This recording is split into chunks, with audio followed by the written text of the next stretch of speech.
الذين آمنوا صلوا عليه وسلموا تسليما. সবাই দুরূদ শরীফ পড়েন। اللهم صل على محمد وعلى آل محمد كما صليت على إبراهيم وعلى آل إبراهيم إنك حميد مجيد. اللهم بارك على محمد وعلى آل محمد كما باركت على إبراهيم وعلى آل إبراهيم إنك حميد مجيد. সম্মানিত মুসল্লিয়ানে কেরাম, আমরা আল্লাহ রাব্বুল আলামিনের দরবারে শুকরিয়া আদায় করছি। গত সপ্তাহে আমরা তাফসীরুল কোরআনের শুরু করেছিলাম। আমরা আজকে দ্বিতীয় শনিবারে আমরা আবার সালাতুল মাগরিবের পরে আল্লাহর ঘরে বসে আল্লাহর কালামের এই মজলিসে আমরা একত্রিত হয়েছি। যে আল্লাহ পাক আমাদেরকে সুযোগ করে দিলেন, তৌফিক দিলেন, আমরা তার দরবারে শুকরিয়া আদায় করছি। আলহামদুলিল্লাহ। আমরা সেই নবীজির উপরে সালাত এবং সালাম পেশ করছি, যার কাছে এই মহা গ্রন্থ অবতীর্ণ হয়েছে আল্লাহ পাকের পক্ষ থেকে, সাল্লাল্লাহু আলাইহি ওয়াসাল্লাম। আমরা এই 7টি আয়াতের সূরাতুল ফাতিহা এর 3টি আয়াতের ব্যাপারে আমরা সংক্ষিপ্ত কিছু কথা গতদিনকে পেশ করেছিলাম। আজকে বাকি 4টি আয়াতের ব্যাপারে আমরা কিছু সময় কথা বলার চেষ্টা করব ইনশাআল্লাহ। আমি যদি একটু ছোট্ট করে দেখতে চাই যে আমরা যে আজকে যারা বসছি, গতদিনকে ছিলেন না এরকম কে কে আছেন? গতদিন ছিলেন, আজকে আছেন, সংখ্যা তো অনেকখানি হয়ে গেল বসে। আসলে এই হলো আমাদের একটা সমস্যা, যেটা ধারাবাহিক প্রোগ্রামগুলোর একটা সমস্যা, যে কেউ যদি আগের সেশনে থাকেন তার জন্য বিষয়টা একরকম, আবার কোনো একটা সেশনের যদি মাঝখানে প্রথমে না থেকে পরে থাকেন তাহলে কিন্তু আর একটা জটিল সমস্যা। আমাদের এমপি সাহেবের 1 ঘন্টা 2 ঘন্টা আলোচনা, তার মধ্যে থেকে একটা একটা লাইন তুলে নিয়ে এসে বলে উনি এটা কইছে, তার আগে কি কইছে পরে কি কইছে তার পাবলিক তো দেখে না। কোনো একটা সেশনের পুরোপুরি সময়টা যারা উপস্থিত থাকে তাদের কাছে একটা বক্তব্য যায়। এই জন্যে আর ধারাবাহিক যে সমস্ত প্রোগ্রাম যাই হোক, যেখানে হোক, যেটাই হোক, একটা ক্লাসে যদি একটা ছেলে না আসে, পরে ক্লাসে এসে সে হা করে তাকায় থাকে, স্যার কিছুই তো বুঝলাম না। বুঝবি কেমন করে? তুই তো আগের দিন আসিস নাই। এই যে সে ফিজিক্সে পড়ে, আগের দিন যদি কিছু না বুঝে থাকে, মধ্যখান থেকে তার বোঝার কিন্তু ক্ষমতা নেই। কোরআন শরীফও এভাবে ধারাবাহিকতা মেনটেন করা প্রয়োজন। যাই হোক, আমরা চেষ্টা করব যে আমাদের এই মাঠের কত মানুষ এখানে দেখি, যে আমি আজকে ইচ্ছা করে একটু বিকালবেলা এখানে পায়চারি করলাম। আমাদের শহরের মানে শত শত মানুষের জন্য এখানে হলো হাঁটাহাঁটি করার জায়গা। এখানে এত সুন্দর একটা পরিবেশ, ব্যস্ততা না থাকলে আমরা এরকম জায়গাতে নিয়মিত বসার চেষ্টা করব। আমি এটা শুরু করলাম, আমাদের ইমাম সাহেবরা আছেন, প্রয়োজনে বিশেষ কোনো মেহমানকে নিয়েও আমরা আলোচনা করতে পারব। প্রয়োজনে একদিন আমরা এমপি সাহেবকে দাওয়াত নিয়ে আসবো, ঠিক আছে কথা? তার ব্যাপারে যদিও অনেকের অনেক অভিযোগ আছে তার কথাবার্তার ব্যাপারে, কিন্তু তারপরেও তিনি কোরআনের আলোচনা, কিন্তু তার আলোচনা থেকে অনেক মানুষ অনেক কিছু উপকৃত হয় বলে। যাই হোক, সেটা অন্য কথা। আমরা সরাসরি সূরাতুল আজকের ভূমিকায় না যেয়ে কালকে গতদিনকে ভূমিকার বলতে যেয়ে আমরা সূরা শেষ করতে পারিনি। আজকে ভূমিকায় আমরা বেশি সময় দিতে যাচ্ছি না, 2-1টা কথা তারপরে বলতে হবে। সূরা ফাতিহা কোরআন শরীফের আমরা, এটা তো আমাদের কাছে পরিষ্কার যে এটি যদিও নাজিল হচ্ছে, নিয়ে আসতেছেন একজন ফেরেশতা, আল্লাহ পাকের শ্রেষ্ঠতম ফেরেশতা যিনি হযরত জিবরিল আমিন, তাকে সবসময় নবীজিও দেখছেন না, সাহাবারা তো দেখছেনই না। নাজিল হচ্ছে নবীর কাছে, মুখ দিয়ে কার মুখ দিয়ে বেরোচ্ছে? আল্লাহ নবীর মুখ দিয়ে বেরোচ্ছে। মাঝখানে যে ফেরেশতা দিয়ে গেলে এটি দেখাতে যাচ্ছে না। নবীজি বলতেছেন যে আমার কাছে নাজিল হলো মাত্র, পেশ করা হচ্ছে কোরআন শরীফ। কিছুক্ষণ পরে তিনি একজন আরবি মানুষ হিসাবে এই সূরারই বা অন্য কোনো বিষয়ে কথা বলছেন, সেটাও তার মুখ থেকে বেরোচ্ছে। সেটি তিনি বলছেন যে না, এটা কিন্তু কোরআন না, তাই না? বিষয়টা হলো, আমি যেটা বলতে চাচ্ছি আপনাদেরকে, যে সরাসরি আল্লাহ পাকের কালাম কোরআন শরীফ যদিও নবীর মুখ দিয়ে বেরিয়েছে, কোরআনটা সম্পূর্ণ আলাদা করে এটি আল্লাহ পাকের পক্ষ থেকে নাজিল করা হয়েছে। এই এই যে প্রথমে এই সূরাটা আছে, এটা যদিও মাক্কি সূরা, এটা কিন্তু প্রথম অবতীর্ণ সূরা নয়, তাই না? আমরা সবাই এটা বুঝবো যে এটা প্রথম অবতীর্ণ সূরা নয়, প্রথম অবতীর্ণ পূর্ণাঙ্গ সূরা। এটি একটি মুফাসসিরদের একটা বক্তব্য। কোরআন শরীফে এত অর্থবোধক কথা এটা, কোরআন শরীফের প্রতিটি কথা যেহেতু আল্লাহর কালাম, কোনো মানুষের পক্ষে সম্ভব নয় কোরআন শরীফের একটি শব্দকে আরেকটি তার একটা শব্দ দিয়ে, মানবীয় শব্দ দিয়ে সেটা সঠিকভাবে পরিপূর্ণভাবে প্রকাশ করা। এটা আমাদের মাথায় রাখতে হবে।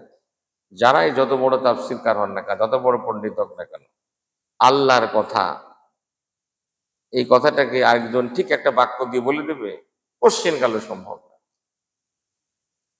এই জন্যে তাফসীর হয়, একটা কথা, একটা আয়াত নিয়ে অসংখ্য কথা, অসংখ্য কথা বলার পরেও কথা কিন্তু শেষ হয় না। জামিউল কালাম, ব্যাপক অর্থবোধক কথা। এই ব্যাপক অর্থবোধক হওয়ার কারণে কোরআন শরীফের কোন সূরার নামকরণ করাটা ছিল জটিল বিষয়। এই দায়িত্বটি আল্লাহ পাক পালন করেছে। কিভাবে? সাধারণত সূরাগুলির মধ্য থেকে একটা শব্দকে তিনি নির্ধারণ করে নবীকে বলে দিয়েছেন এটার নাম হবে এই সূরা। কোরআন শরীফের দুটো সূরা বাদে প্রতিটা সূরার নাম সেই সূরার ভিতরে আছে। যেমন বড় সূরাটা হলো সূরাতুল বাকারা। বাকারা মানে কি? গাভী। এখন মানুষ যদি মনে করে যে কোরআন শরীফের পয়লা একটা এত বড় গাভীর রচনা আছে, তাহলে হবে কথা? এই গাভী প্রসঙ্গটা কিভাবে আসছে? বাকারা শব্দ সূরা বাকারার মধ্যে আছে। আলে ইমরান আছে, আন নেসা আছে, মাইদা আছে, আনাম আছে, তাওবা আছে, যত সূরার নাম, দুটো সূরা বাদ, একটা হলো সূরাতুল ফাতিহা আর একটা সূরাতুল ইখলাস। এই দুটো নাম এর মধ্যে আছে? নাই। এই দুটো নাম এই সূরার বক্তব্যের উপরে ভিত্তি করে, বিষয়বস্তুর উপরে ভিত্তি করে এটিও নির্ধারণ করেছেন কে? এটি কিন্তু আল্লাহ নবী নির্ধারণ করা না, এটি এই নামটা। এবং কোন সূরা কোন জায়গায় বসবে, সেদিনকে আমাকে একজন জিজ্ঞাসা করছেন কলেজে যে এই আল্লাহ পাক এভাবে নাজিল হইলো সূরা আলাক আগে, সূরা ফাতিহা আগে দিয়ে দিলেন কেন? তারপরেই 13 বছরের পরে নাজিল হওয়া সূরা বাকারা এর পরেই চলে আসলো কেন? প্রশ্নের উত্তর আছে, কিন্তু উত্তরের জন্য যেটা বসতে হবে, শুনতে হবে। হঠাৎ করে রাস্তার মধ্যে প্রশ্ন করে দিয়ে উত্তর পাওয়া যাবে না। যাই হোক, ফাতিহা শব্দের অর্থ কি? এটা আপনারা জানেন ফাতিহা শব্দের অর্থ কি? আমরা গতদিন এটা বলিনি, আমরা বলেছি সূরা ফাতিহা অনেকগুলো নাম আছে। উম্মুল কোরআন বলেছি, কোরআনের মা, উম্মুল কিতাব, আশ-শিফা, আস-সাবাউল মাসানি, হ্যাঁ, আশ-শিফা, এগুলি সব সূরা ফাতিহার নাম। কিন্তু মূল নাম যেটা সূরাতুল ফাতিহা, এই ফাতিহা শব্দের মানে হলো ইন্ট্রোডাকশন। ফাতিহা মানে যেটা দিয়ে কোনো কেতাব খোলা হয়। কথা বুঝছেন? এটা গতদিনকে বলি নাই, আমি মনে হচ্ছিল যে, কিন্তু দুনিয়ার কেতাবগুলোর ইন্ট্রোডাকশন এবং সূরা কোরআনের ইন্ট্রোডাকশন এক জিনিস না। এই ফাতিহা যেটা দিয়ে ওপেনিং করা হয়েছে কোরআন, এটি আমরা গতদিনকে এটা বলেছিলাম যে এটি আল্লাহ পাক একটা দোয়া হিসাবে কোরআন শরীফের শুরুতে বসিয়েছেন। এবং এই দোয়ার জবাব হিসাবে বাকি কোরআনকে আল্লাহ তাআলা বসিয়েছে। মূলত আল্লাহ রসুলের সময় ওই প্রশ্নটার উত্তর দিয়ে দিই, সেটা হলো আল্লাহ রসুলের সময়ে আল্লাহ রসুলের যে মহান মিশনে তিনি দায়িত্বপ্রাপ্ত ছিলেন, সেই জন্যে তাকে যে গাইড দেওয়া হয়েছে সেই ধারাবাহিকতায় তখন নাজিল হয়েছে। কিন্তু পরবর্তী মানব জাতি যারা বিভিন্ন সময়ে বিভিন্ন যুগে বিভিন্ন জমিনে তারা আসবে, তারা কোরআন শরীফ পড়ার জন্য, তাদের ওই গাইডলাইনটা ওই ধারাবাহিকতাটা তাদের জন্য প্রযোজ্য নাও হতে পারে। এই জন্য আল্লাহ পাক যেমন একটা দোয়া শুরুতে রেখেছেন, আমার দেখেন সূরা বাকারার শুরুতে কিভাবে বলা হচ্ছে, এখানে বলছে ইহদে আমাকে পথ দেখাও, আর ওখানে বলা হচ্ছে হুদাল্লিল মুত্তাকিন। এইটাই হলো সেই যে পথ চাচ্ছে, এই পথ এটা আল্লাহ তাআলা একেবারে যৌক্তিকভাবে মানব জাতির জন্যে এই তার শেষ কেতাবটাকে এইভাবে ধারাবাহিকতা আল্লাহ পাক মনে করেছেন, যেটি পরবর্তী সময়ে মানুষের জন্য এইভাবে কোরআনটা থাকাটা যথেষ্ট প্রয়োজন। আরো অনেক লজিকের মধ্যে আছে। যা হোক, আমি মূল আলোচনার দিকে চলে যাই। আলহামদুলিল্লাহ রাব্বিল আলামিন। আমরা গতদিনকে বলেছিলাম, এটার আলোচনা করেছিলাম। এর মধ্যে আকীদা আছে, এর মধ্যে সায়েন্স আছে, এর মধ্যে লজিক আছে, এর মধ্যে আমাদের জন্য কিছু লার্নিং আছে। সমস্ত প্রশংসা কেবলমাত্র আল্লাহ পাকের জন্যে, যিনি জগৎ সমূহের প্রতিপালক। আমরা যদি ভাবানুবাদ করতে চাই, আমি আবারও বলছি, আমার এই কথা দিয়ে আল্লাহর কথা কখনোই পরিপূর্ণভাবে প্রকাশ করা যাবে না, শেষ হবে না। এই যে বললাম না, এমনি সায়েন্স আছে, জগৎ সমূহ, আলামিনের যে ব্যাখ্যা, এটি এক এক যুগে এক সময় মানুষ বলেছে 18,000 মাখলুকাত, এই হলো আলামিন। যত সময় গড়াচ্ছে এই আলামিন যে কত কি বিশাল, এর সীমা মানুষের পক্ষে হিসাব নিকাশ করা পসিবলই না, সম্ভবই না। এবং এই যে আল্লাহ সম্পর্কিত আকীদা, দেখেন কোরআন শরীফ প্রথম আয়াতের মধ্যে আল্লাহ পাক এই যে প্রথম দ্বিতীয় তৃতীয় আয়াতের মধ্যে একটা পরিপূর্ণ আকীদা। আচ্ছা, আকীদাটা কি? এটা হলো যে মানুষের মানুষ যদি জানতে চায় যে আমরা, আমাদের স্ট্যাটাসটা কি, আমরা কোথা থেকে আসছি, আমাদের ডেস্টিনেশন কি, এই পৃথিবী কি, কোথা থেকে পৃথিবী আসলো, পৃথিবীর পরিণতিটা কি, এই যেগুলি বেসিক কোশ্চেন, মানুষের যখন জ্ঞান, মানুষের একটা হলো জ্ঞানী প্রাণী, মানুষের কাছে প্রশ্ন অ্যানাইজ করে যে আমরা কোথা থেকে এমনি এমনি চলে আসলাম, এই পৃথিবী এমনি এমনি হয়ে গেছে, এভাবে শেষ হয়ে যাবে। এই প্রশ্নের উত্তরের উপরে নির্ভর করে আমাদের লাইফ স্টাইলটা কি হবে, আমাদের জীবন জিন্দেগি কি হবে। এই প্রশ্নগুলির উত্তরটাই হলো যেটা আমাদের ওলামায়ে কেরামরা বলেন আকীদা। আল্লাহ, আখেরাত, ফেরেশতা সম্পর্কিত নলেজ, কথা বুঝছেন, এটাই হলো আকীদা। আল্লাহ তাআলা আমাদেরকে প্রথমে বলছেন যে এই জগৎ সমূহ তুমি যা দেখছো এবং যেটা দেখো না, মাইক্রোস্কোপিক ওয়ার্ল্ড থেকে শুরু করে ম্যাক্রোস্কোপিক ওয়ার্ল্ডের এই টোটাল কুল কায়নাত, এটি আল্লাহ পাক সৃষ্টি করেছেন, তিনি এটার পরিচালনা করছেন, তিনি আর প্রতিপালন করছেন। এবং মানুষের উচিত হলো সকল ব্যাপারে আল্লাহ পাকের দিকে মোতাবাজ্জ হওয়া, আল্লাহ পাকের প্রশংসা করা। এবং এই আল্লাহ তাআলা বড় মেহেরবান, আর রহমান আর রাহিম, তার দয়া, ওয়াইন তাউদ্দু নি'মাতাল্লাহি লা তুহসুহা, তোমরা আল্লাহ পাকের অনুগ্রহ গুণে শেষ করতে পারবে না। সুবহানাল্লাহ, সুবহানাল্লাহ। দেখেন, কালকে না কাকে কোথায় বলছিলাম যে যে দুটো জিনিস মানুষের জন্য এসেনশিয়াল, একটা বাতাস আর একটা হলো অক্সিজেন যেটা বলি, আর একটা হলো পানি।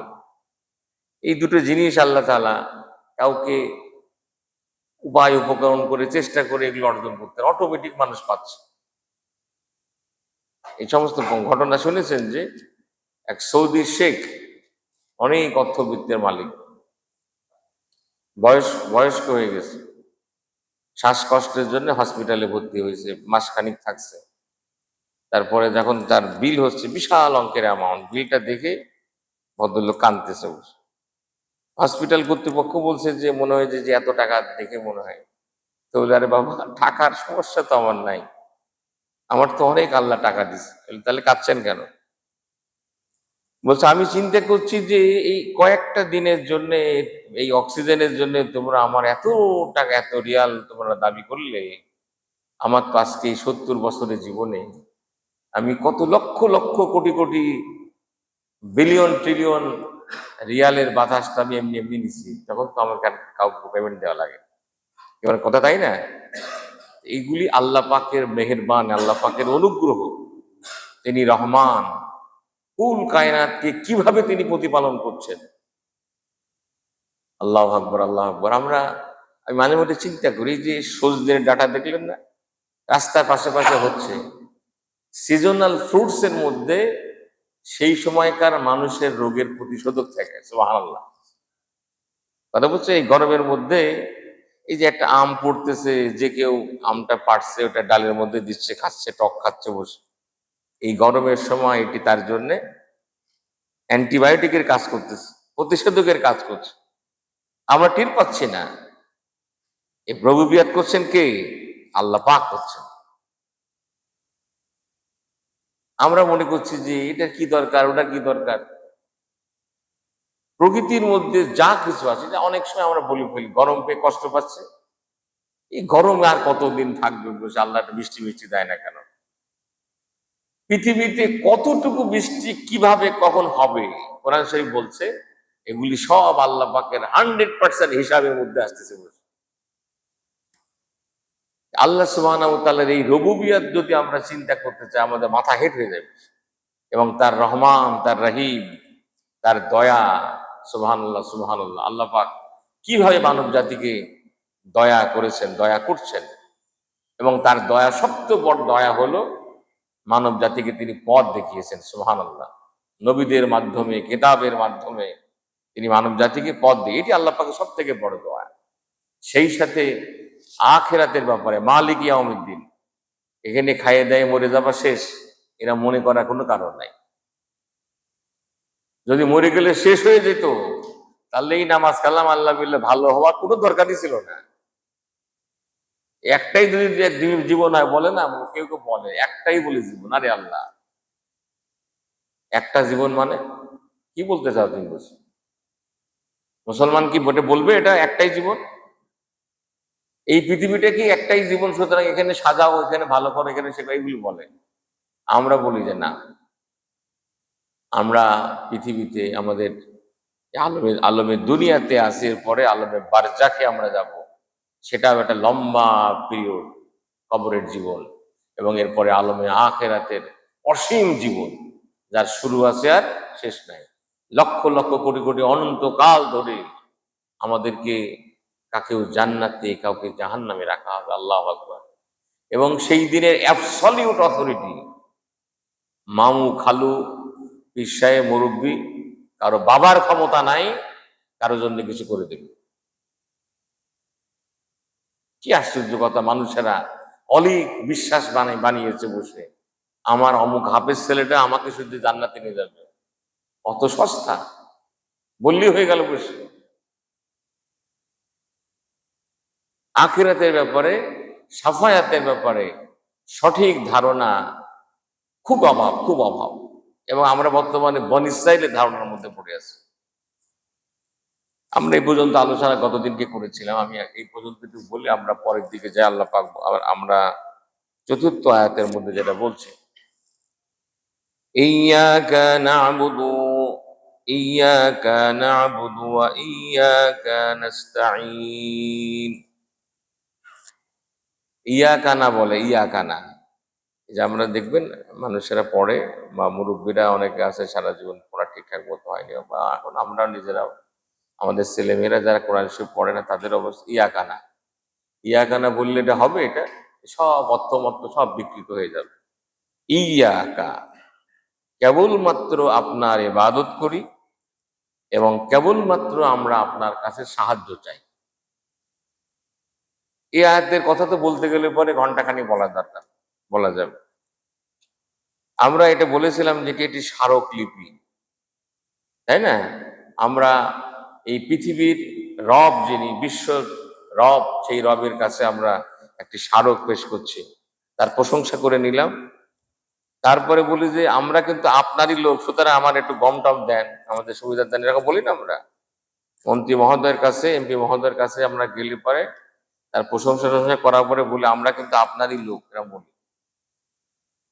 এই যে আমরা দেখেন এই তিনটা আয়াতের মধ্যে আল্লাহ পাকের প্রশংসা করা হলো, আল্লাহ সম্পর্কিত কথা বলা হলো। এবার চতুর্থ আয়াতের মধ্যে আমরা আল্লাহকে বলছি, আল্লাহ, দোয়া করার সময় পয়লাই কেউ এসে বলে যে টাকা দাও, পয়সা দাও, দিলে কেউ দিবে? কিছু আগে বলা লাগে, পরিচয় দেওয়া হচ্ছে, আল্লাহ আমরা কিন্তু আপনারই ইবাদত করি, আমরা আপনার ইবাদত, আপনার বান্দা, কার কাছে যাবো আর? আপনার কাছে আমি চাচ্ছি, কেবলমাত্র আপনার ইবাদত করি, কেবলমাত্র আপনার কাছে সাহায্য চাই, ইবাদত করি। এটাও আল্লাহর ইবাদত করা, ইবাদত সবটাই কিন্তু আল্লাহর দিকে। আর এই সাহায্য চাচ্ছি, এখান থেকে শুরু হয়ে গেল পরবর্তী 3.5টা আয়াত বান্দার। আর এই তিনটা আয়াত, আর প্রথমে ইবাদত করি, এটা হলো এই 3.5টা হলো আল্লাহর উপরে। এখানে দেখেন এই যে ইবাদত করি, এই কথাটাকে আমাদের একটু বুঝানো দরকার এভাবে যে আমাদের একদম সবাই, এটা আমরা আয়াতটা অসংখ্যবার শুনেছি, প্রত্যেকেই হয়তো জানি, কিন্তু আমি আপনাদেরকে বলবো যে আমাদের এই জানাটা একটু একাডেমিক্যালি আর একটু কারেক্ট হওয়া দরকার। কোরআন শরীফের একটি আয়াত যেখানে আল্লাহ পাক আমাদের সৃষ্টির উদ্দেশ্য বলছেন, মা খালাকতুল জিন্না ওয়াল ইনসা ইল্লা লিয়াবুদুন। এই আয়াতটি আপনি কোরআন শরীফ খুলে বের করে দেখেন, পড়েন, এবং এটার সঠিক অর্থটা কি। আল্লাহ পাক বলতেছেন যে আমি জিন এবং ইনসানকে সৃষ্টি করি নাই। মা কিন্তু নেতিবাচক কথা, মা খলাকতুল জিন্না ওয়াল ইনস ইল্লা লিয়াবুদুন, ইবাদত ছাড়া অন্য কোনো কারণে, যেটার আমরা এটাকে অনুবাদটা এভাবে করি যে জিন এবং মানুষকে আল্লাহ তাআলা তার ইবাদতের জন্য সৃষ্টি করেছেন, কিন্তু এটা ছাড়া আর কোনো কাজ নাই। তার মানে কি, এবাদত ছাড়া আপনি কিচ্ছু করতে পারবেন না, আমি কিচ্ছু করতে পারবো না। জিনের কথা আপাতত বাদ দেন, এখন আমাদের কথা বলি। আমাকে আল্লাহ পাক সৃষ্টি করেছেন কেবলমাত্র তার ইবাদতের জন্য। এখন ইবাদতের মানে যদি আমরা দাঁড়াই, ইবাদত বলতে যদি আমরা বুঝি যে আমাদের এই নামাজ, কয়দিন আগের রোজা, জিকির আজকার, দোয়া দরুদ, যদি এটাই হয়, তাহলে পরে কথাটা কি দাঁড়াচ্ছে? আপনি আমি সারা দিন ধরে নামাজ পড়তে হবে, সারা দিন ধরে দোয়া দরুদ করতে হবে, জিকির আজকার করতে হবে, সারা বছর ধরে রোজা রাখতে হবে, তাই না? আর আপনি ঘুমাতে পারবেন না, খাইতে পারবেন না, সংসার করতে পারবেন না, কারণ আল্লাহ তো বলছে আমি ইবাদত ছাড়া আর অন্য কোনো কাজের সৃষ্টি করি নাই। এখানে একটা কথা খুব গুরুত্বপূর্ণ যে কেবলমাত্র আপনার ইবাদত করি, ইবাদত কিন্তু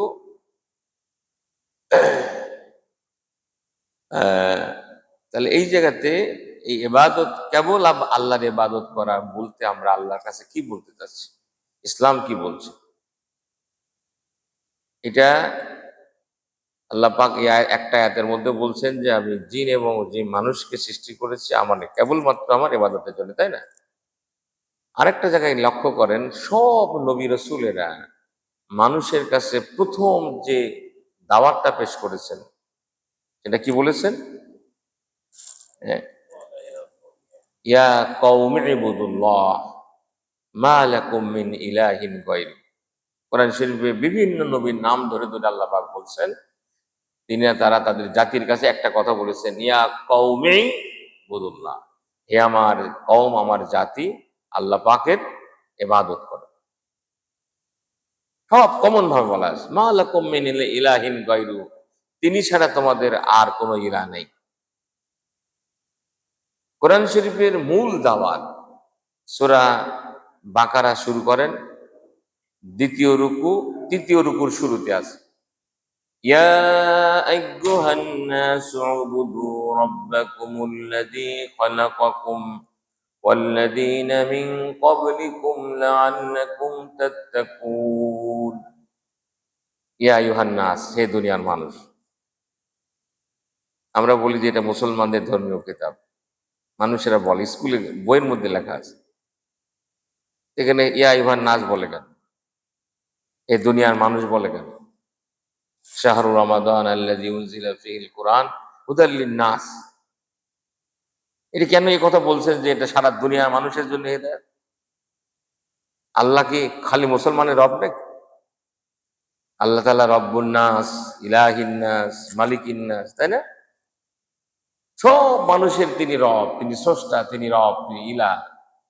তিনি খালি মুসলমানের পথ দেখাবে আর ওইটা রব তিনি না? ওইটারও স্রষ্টা তো তিনি। তার সূর্য, তার চন্দ্র, তার আলো বাতাস সবাইকে তিনি দেন না? সবাইকে তিনি রুবুবিয়ত করেন না? তাহলে কোরআন শরীফের ব্যাপারে এইভাবে মনে করা যে আমরা সাধারণ মানুষ, এটা মুসলমানদের কেতাব, এটা হিন্দুদের কেতাব, এটা খ্রিস্টানদের কেতাব। আরে বাজে কথা বলছো এটা। এটি আল্লাহ পাক সমগ্র মানব জাতিকে দিয়েছেন। যে কোনো জাতি, ধর্ম, বর্ণের মানুষেরা, যে কোনো স্থানের মানুষেরা যদি হেদায়াত চায়, যদি পথ চায়, তাকে কোরআনের কাছে আসতে হবে। এবং আমরা সকলের জন্য দাওয়াত দিব, সকলের কাছে দাওয়াত পেশ করছি। এবং আল্লাহ পাকের পক্ষ থেকে মূল দাওয়াত, কোরআনের মূল দাওয়াত যদি বলে, আপনাকে জিজ্ঞাসা করে কোরআন মানুষকে কি দাওয়াত দিচ্ছে, সেই দাওয়াতটা হলো ইয়া আইয়ুহান-নাস উবুদু রাব্বাকুম। এই দুনিয়ার মানুষ, তোমরা তোমাদের রবের ইবাদত করো। ইবাদত আরবি কথা, তাই না? আরবি কথা। আব্দুন, দাস। আব্দুল মানে দাস, ইবাদত দাসত্ব। আল্লাহ, এই যে দেখো আটকে গেল, দেখছো কি বলে? দাস। এই দাসের আইডিয়াটা বর্তমানে আমাদের কাছে নাই, কিন্তু কোরআন নাজিল যখন হচ্ছিল তখন হযরতে বেলাল ছিলেন একজন কৃতদাস, আব্দ ছিল। কথা বলছেন না? সেই জামানায় মানুষ কেনা বেচা হতো। এই যে রসুলের একজন পালক পুত্র ছিল হযরতে জায়েদ, না? তিনি তো ওই রকম করে কিনে নিয়ে, তাকে ভালো ঘরের মানুষ, কিন্তু তাকে এক জায়গার থেকে চুরি করে নিয়ে এসে এক জায়গায় বিক্রি করছে, হাত বদল হয়ে হযরত খাদিজার কাছে ছিল। বিয়ের পরে হযরত খাদিজা বললেন যে আমার এই যে দাসটাকে, এটি আপনাকে দিলাম, আপনার খাদেম হিসাবে থাকবে। সুবহানাল্লাহ। রসুলের সিরাতের এই দিকটা জানলে মানে বুকটা ভরে ওঠে বসে। এই জায়েদের পরিবারের মানুষেরা খবর পেয়েছে যে মক্কাতে অমুকের বাড়িতে তাদের ছেলেটা আছে। বাপ চাচারা সব চলে আসছে, ছুটতে ছুটতে চলে আসছে। তখন আল্লাহ নবী নবী হননি। কথা বুঝছেন? আমার যতটুকু এই মুহূর্তে মনে পড়ছে। তারপরে নবীদের কাছে বলছে যে আপনারা যত অর্থবিত্ত চান তার বিনিময়ে আমাদের ছেলেকে আমাদের কাছে ফিরিয়ে দেন। আল্লাহ নবী জায়েদকে বলে, এদেরকে চেনো? বলে হ্যাঁ, এই বাবা চাচা এর বলছে। তারপরে তিনি তাদের সামনে বললেন যে দেখো, যদি তোমাদের ছেলে তোমাদের কাছে যেতে চায়, কোনো পয়সা করে দিতে হবে না, তোমার ছেলেকে নিয়ে চলে যাও। আর যদি তোমার ছেলে যদি যেতে না চায়, আমি এমন মানুষ না, আমি জোর করে তোমার ছেলেকে আমার বাড়ি থেকে বের করে দেব। তোমার ছেলেকে জিজ্ঞাসা করো। আল্লাহু আকবার, আল্লাহু আকবার। হযরত জায়েদ বলছিলেন যে আমি এই ব্যক্তির মধ্যে এমন কিছু দেখেছি যে আমি কোনোদিনের জন্য এই ব্যক্তিকে ছেড়ে যাব না। সুবহানাল্লাহ। আল্লাহু আকবার, আল্লাহু আকবার। দীর্ঘ সময় ধরে এই যে তায়েফের থেকে তাদের জায়েদ তার সঙ্গে ছিল, আল্লাহ রসুলের কাছে কাছে থাকতেন রসুল, এবং তাকে মক্কার লোকেরা বলতো জায়েদ বিন মোহাম্মদ, বলতো মোহাম্মদের ছেলে জায়েদ বিন। পরবর্তী আল্লাহ পাক বলেছেন মা কানা মুহাম্মাদুন আবা আহাদিন মিন রিজালিকুম, মোহাম্মদ তোমাদের কারো বাবা নয়। পরবর্তীকালে আসলে এইভাবে নামকরণ, যার বাবা নাই, যে স্টেপ সান, এই পালক পুত্রের এই আইডিয়াটা আসলে ইসলামে ওইভাবে নাই, এটাকে ডিসকারেজ করা হয়। এটা কিছু সমস্যা আছে, অনেকে এটা না বুঝে এটা মস্ত বিষয়ের দিকে যায়। যাও, আমি অন্য কথা বলে ফেললাম। সেটা হলো যে দাস যে হয় তার কোনো স্বাধীনতা থাকে না। তার মনিব, যা উমাইয়া বিন খালফ, যার দাস ছিল হযরত বেলাল, দেখেন তার সমস্ত কাজকর্ম সে করে দিচ্ছে, সে যা বলছে, এবং তার বিনিময়ে তাকে যা খাইতে দেবে তাই খাবে। কিন্তু বিশ্বাসের জায়গাতে সে আল্লাহ রসুলকে কথা সে বিশ্বাস করেছে, সে ঈমান এনেছে, তাকে ধরে টর্চার করা হচ্ছে, মরুভূমির মধ্যে উত্তপ্ত বালির উপরে ফেলে রেখে তার বুকের উপরে পাথর চাপা দিয়ে রাখছে। সমাজ কেউ আগায় আসবে না, কারণ সে হলো উমাইয়া বিন খালফের দাস। তার জীবন চলে যাবে, কেউ তাকে কিছু বলতে আসবে না। দাস, তার কোনো স্বাধীনতা থাকবে না, তার মনিব তাকে যা বলবে তাকে তাই মানতে হবে। এটা শুধুমাত্র সেই সময় না, এই যে আপনার আফ্রিকা থেকে মানুষগুলিকে ধরে নিয়ে যে আমেরিকাতে যে দাস বানিয়ে রাখা হতো, তাদেরকে দিয়েই নগর সভ্যতা তারা বানিয়েছে, মানুষকে দিয়ে খাটানো হয়েছে, পশুর মতো খাটানো হয়েছে। এই যে দাসের কোনো স্বাধীনতা থাকে না। এইবার বোঝেন যে দাসের যে কাজ, এটাই হলো দাসত্ব। এটাকে বলে, আরবিতে বলে আবদ, এবং যে আরবি যেটা সে যে করে এটাকে বলে ইবাদত। তার মানে হলো যে আমরা যদি আব্দুল্লাহ হই, আমাদের মূল পরিচয় কিন্তু আব্দুল্লাহ, রসুলের বাবার নাম যেটা, এবং আল্লাহ পাক তার নবীর সব থেকে বেশি মহব্বত করে পরিচয় দিয়েছেন, তিনি হলো আব্দ। সুবহানাল্লাহ, তাই না? বলছেন না, সুবহানাল্লাযী আসরা বিআবদিহি লাইলাম মিনাল মাসজিদিল হারাম, মিরাজের আয়াত। পবিত্র সেই সত্তা যিনি তার বান্দাকে, তার দাসকে রাতের একটি অংশে পরিভ্রমণ করালেন। সুবহানাল্লাহ।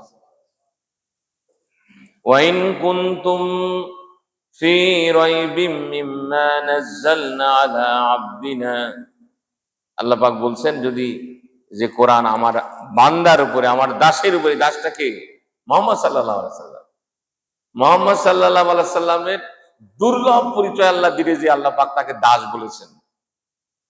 আমাদের সব থেকে ক্রেডিট হলো যদি আমরা আল্লাহর বান্দা হই, আল্লাহর দাস হই।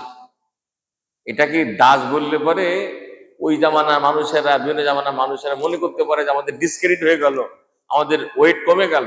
না না না, আপনি যদি আল্লাহ পাকের দাস হন, তাহলে আপনার সব থেকে বড় মর্যাদা হয়ে গেল। আপনি আল্লাহর যদি দাস হন, আল্লাহ পাক মেরাজে নিয়ে গেছেন নবীকে, পৃথিবীতে মানব জাতির কোন সদস্য যার কাছেও যেতে পারে নাই, চিন্তাই করতে পারেনি, যার দরবারে তাকে নিয়ে গেছেন, সেই জায়গাতে আল্লাহ পাক আল্লাহ নবীকে পরিচয় করে দিচ্ছেন তিনি তার দাস। এই দাস যেটা করে সেটাই দাসত্ব, আব যেটা করে সেটাই হলো ইবাদত। এখন তাহলে চিন্তা করে দেখেন, একটা দাস যদি আমাদের বাড়িতে, যে একেবারে যে আমাদের বাড়িতে যারা হেল্পার, এদেরকে সেই অর্থে দাস বলা যায় না, বলা যাবে? সে তো 1 ঘন্টার জন্য 2 ঘন্টার জন্য আমাদের একটু সার্ভিস দেয়। আমি বলি যে আমাদের সহকারী, সহযোগী, এইভাবেই ট্রিট করা দরকার। তাদেরকে আমাদের কাজের মানুষ এভাবে বলা না, বলে বলবেন আমাকে হেল্প করেছে, তাদের স্ট্যাটাস আছে, মর্যাদা আছে, আমরা দিতে শিখি নাই। বসে যেটা বলছিলাম যে দাসের কাজটাই হলো ইবাদত। এখন কোনো আপনার আমার বাসায় যে মানুষটা কাজ করে, আপনি যদি বললেন যে তাকে কিছু হুকুম দিয়ে গেলে যে তুমি আজকে এই কাজগুলি করবা, আর এই বেটা কোনো কাজ না করে টোটো কোম্পানির মতো ঘুরে ফিরে বেড়ালো, তারপরে দেখলো যে বিকালবেলা যখন সন্ধ্যাবেলা বাড়িওয়ালা ঢুকতেছে, স্যার সালাম আলাইকুম, হ্যাঁ, স্যার বা ঘরে ঢুকে দেখে যে তাকে যা কাজ করতে বলেছিল একটা কাজও করে নেই। তারপরে সেই মনিব যে কর্তা ব্যক্তি, সে এই কাজটাকে কেমন করে তা পছন্দ করবে? করবে? আমার যে কর্মচারীটা কাজ করে না, আছে কিছু কতগুলি মানে দুষ্টু আছে বসে, যে তার যে কাজ, অ্যাসাইন যে কাজ, সে কাজের মধ্যে থাকে না। যদি বলি এখানে তার সিকিউরিটিতে, এখানে গার্ড এখানে থাকার কথা, আমি যাই দেখি যে সে সেখানে নাই। ক্লিনার গুলি আছে যে যেভাবে থাকার কথা, অভিযোগ শুনতে শুনতে আমার মাথা খারাপ হওয়ার জোগাড়। কথা বলছেন কথা? এখন যদি আমাকে দেখে তো স্যার সালাম দেয়, একেবারে সে ওই যে ক্লিনার বলে যে বেটা সবাই প্রিন্সিপাল সালাম দিচ্ছে। সালাম অবশ্যই এটিও এবাদতের মধ্যে, যার এবাদত মানুষ করে, যে সত্তার, তাকে সে সম্মান করবে, তাজিম করবে, শ্রদ্ধা করবে, এটি ইবাদতের মধ্যে শামিল। কিন্তু ইবাদতের মূল ইন্টারনাল কনসেপ্ট হলো যে তার অর্ডার, হুকুম সে মেনে চলবে। কথা বুঝছেন? তার হুকুম সে মেনে চলবে। এখন চিন্তা করে দেখেন যে আমরা এই যে নামাজ পড়লাম, এটি আমরা আল্লাহকে সম্মান জানাচ্ছি, শ্রদ্ধা করছি, ভক্তি করছি, মাথা নত করছি। এখন যদি আল্লাহ পাক আমাকে কিছু অর্ডার করছেন, ফাইদা কুদিয়াতিস সালাত ফান্তাশিরু ফিল আরদ ওয়াবতাগু মিন ফাদলিল্লাহ, নামাজ শেষ হয়ে গেলে এখন জমিনে যাও, আল্লাহকে স্মরণ করে আল্লাহর হুকুম মতো তোমার রুটি রুজি অনুসন্ধান করো। নামাজ পড়ে যে সে আল্লাহর হুকুমের খেলাফ কাজ সে করা শুরু করলো, আল্লাহ পাক কি বলবে? আমার এই সালাম দিতে তোমাকে বলেছে কেটা? এই সালাম তোমাকে দিতে বলছে কেটা তোমার বস? আমার একজন কলিগ ছিল, খুব পণ্ডিত। হয় কি যে আমি নামাজ পড়তে পারি না, যা বলি তো উল্টা করি, তো হাবি জাবি খেয়ে বেড়াই, কথা বুঝছেন না? বহুত দুষ্টুমি করে করে বেড়াই। এখন কয়েক দিন আমি নামাজ পড়বো কেমন? যা বলি তো আল্লাহ তোমার হুকুম মানি, তোমার হুকুম তো মানি না আমি, এই জন্য নামাজ দাঁড়াতে পারি না। এইভাবে সে একটা কথা বলতো, নামাজের কথা বললে এটা বলতো। 96 সালের কথা বলছে।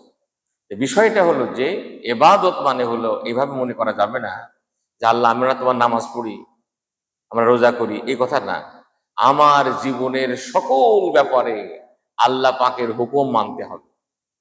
আমি বলছি যে আল্লাহ আমি সকল ব্যাপারে তোমার হুকুম মেনে নিয়েছি, আমি তোমাকেই ওয়ানাসজুদু ওয়ানাত, আমরা এর মধ্যে পড়ি না যে আজকে পড়বো রাতে ঈশা, ইয়াকা না'বুদু ওয়া লাকা নুসাল্লি ওয়া নাসজুদু ওয়া ইলাইকা নাসআ, আমরা সবকিছু তোমার জন্য করি, নামাজ পড়তেছি, রোজা রুকু করছি, সেজদা করছি, আর কথা বলছেন না? কিন্তু এটা খেয়াল করতে হবে যে হ্যাঁ, আমরা অবশ্যই আল্লাহকে সম্মান জানাবো, তার সামনে মাথা নত করছি, এই মাথাটা তার ছাড়া আর কারো কাছেই নত করা যাবে না। হ্যাঁ, আল্লাহ নবী সাহাবীরা বলছেন, ইয়া রাসূলুল্লাহ, বন্য পশুগুলি এসে আপনার সামনে মাথা নত করে, আপনি আমাদেরকে অনুমতি দেন, আমরাও আপনাকে সেজদা করি। বলছে না, কোন মানুষের এই কপাল আল্লাহ ছাড়া আর কারো সামনে বসবে না, নত হবে না, আমাদের এই হাত আর কারো সামনে উঠবে না, এটা পরিষ্কার। আমরা আর কারো কাছে হাত পাতবো না। কিন্তু এই সম্মান তাজিম দেখাবার সাথে সাথে এর মূল স্পিরিট হলো ইবাদতের, যে আমরা আপনার হুকুম মেনে চলবো। এই হুকুম আমরা কি দাস কি 1 ঘন্টার জন্য নাকি, না 24 ঘন্টার জন্য, সারা জীবনের জন্য আপনাকে আমাকে ভাবতে হবে। আমার ঘুমানো, ঘুমের থেকে ওঠা, আমার খাওয়া, আমার সংসার করা, আমার চাকরি করা, আমার সমাজ সংস্কৃতি, আমার আনন্দ উৎসব, সবকিছু আমি কি আল্লাহর কথা মতো চলি, চলার চেষ্টা করছি? যদি তা না করি তাহলে কিন্তু প্রতিদিন আমি আল্লাহর সামনে দাঁড়িয়ে মিথ্যাচার করে যাচ্ছি। আমার ওই কলিগের কথা আপনি যেভাবেই নেন কেন, এটাই সত্য কথা। আমরা আল্লাহর কাছে বলি আল্লাহ আমরা তোমার হুকুম মেনে চলি, বাস্তবে আমরা মানি না। আমার কথা বুঝছেন? কথা ওয়া ইয়াকা নাস্তাইন, আল্লাহ যদি তাই হয়, আমরা তোমার তো সব, তুমি স্কুল কায়নাত চালাচ্ছ, তোমার এত দয়া, কিয়ামতের দিনটাও তোমার হাতের মধ্যে, এই সব কিছু বলে আমরা বলছি আমরা তো তোমারই কথা অনুসারে চলছি, তোমার সামনে মাথা নত করি, আমরা তোমারই হুকুম মেনে চলছি। সুতরাং আমাদের কিছু কথাবার্তা আছে, আমরা কিছু দাবি দাওয়া নিয়ে আসছি। সেই দাবি দাওয়া হলো, আল্লাহ আমরা কেবলমাত্র তোমার কাছেই সাহায্য চাই, আল্লাহ পাকের সাহায্য ছাড়া আমরা দুনিয়াতে এক মুহূর্ত চলতে পারবো না, আমরা পথ পাবো না। এই সূরা ফাতিহার মূল চাওয়াটা হলো হেদায়াত, পথ, পথ চাওয়া, রাস্তা চাওয়া। এই গতকালকে ইসলামী বিশ্ববিদ্যালয়ে একটা একটা অনুষ্ঠানে গেলাম। আমাদের এই দক্ষিণ পশ্চিমাঞ্চলের উন্নয়ন সংলাপ বলা হচ্ছে। এই অঞ্চলে বাংলাদেশের অনেক অঞ্চল থেকে যে ডেভেলপমেন্ট হওয়ার কথা, সেটা এখানে হচ্ছে না। এটা কারণ হলো যে আমাদের এখানে ওই যে মানে আমাদের দেশের হিসাব হলো যে যদি সেখানে মন্ত্রী থাকে, প্রেসিডেন্ট হয়, প্রধানমন্ত্রী হয়, সেই অঞ্চলে তেল তেলে রাস্তা হয়ে যায় বসে। আর যদি ওই রকম বিরোধী দলের 1-2 জন থাকে তো যা হওয়ার তাই হয় বসে। এখানে এরশাদ সাহেব যখন এই কুষ্টিয়াতে এখানে আসলেন, সম্ভবত 84-85 সালে, ছেলেপিলে এখান থেকে ওর জুতা জুতা জুতা দেখালো, স্টেজে জুতা মারলো, কথা বুঝছেন? আমাদের গেটটা আগুন দিয়ে জ্বালাই দিল। এই যে এরশাদ সাহেব খেপে চলে গেল, তারপরে কুষ্টিয়ার দিকে আর তাকাইনি। আমরা তখন ইন্টারমিডিয়েট জাস্ট পাস করে আমি রাজশাহীতে মেডিকেলে পরীক্ষা দিতে গেছি। শুনলাম যে এখানে ছেলেপেলে এরকম করছে। সারা ওইদিকে খুব সারা শহর সাজানো গোছানো করছে, মাঠের মধ্যে অনেক মানুষ। উনি এসে মঞ্চে উঠলেন এই কলেজ মাঠে, আর ছেলেপেলে এখান থেকে জুতা বাইর করে সামনে জুতা ধরে বসে থাকলো। কথা বুঝছেন? এই যে উনি খেপে গেল, উনি আর কুষ্টিয়াতে আসেও নেই, বলছে এই অঞ্চলে আমি কিচ্ছু করব না। আমাদের দেশের অবস্থা, আমি যে কথাটা বলছিলাম যে ওনারা বলতেছেন যে আমাদের দরকারটা রাস্তাটা ভালো হওয়া। এখানে রাস্তা ভালো না হলে পরে এটা দিয়ে কিছু যেতে পারে না, পণ্য যেতে পারে না, পণ্য আসতে পারে না, মানুষ যেতে পারে না। আমাদের মেন দরকারটা রাস্তা। আপনি কোরআন শরীফ খুলে দেখেন, হযরত আদম আলাইহিস সালাম যেদিনকে জান্নাত থেকে দুনিয়াতে আসেন, এই দুনিয়াটা এখনো মানুষ নাই, বানাইছেন তো আল্লাহ। সব দুনিয়াতে সবই আছে, গাছপালা, আম কাঁঠাল সবই তো আছে। দুইটা মানুষ আসতেছে। আপনি কি মনে করেন আদম আলাইহিস সালামের টেনশন কি খাবো তাই? সারা দুনিয়াতে দুইটা মানুষ আসতেছে, খাওয়া দাওয়া টেনশন করছেন, থাকা চিন্তা করছেন। আমরা তো এখন চিন্তা করি এত মানুষ থাকবে কোথায়, কিন্তু দুইটা মানুষ আসতেছে মাত্র, কিন্তু তিনি মহা টেনশনে পড়ে আছে। আল্লাহ পাক তার কিভাবে টেনশনটা সরাই দিলেন কিভাবে, কি বলেন আল্লাহ পাক?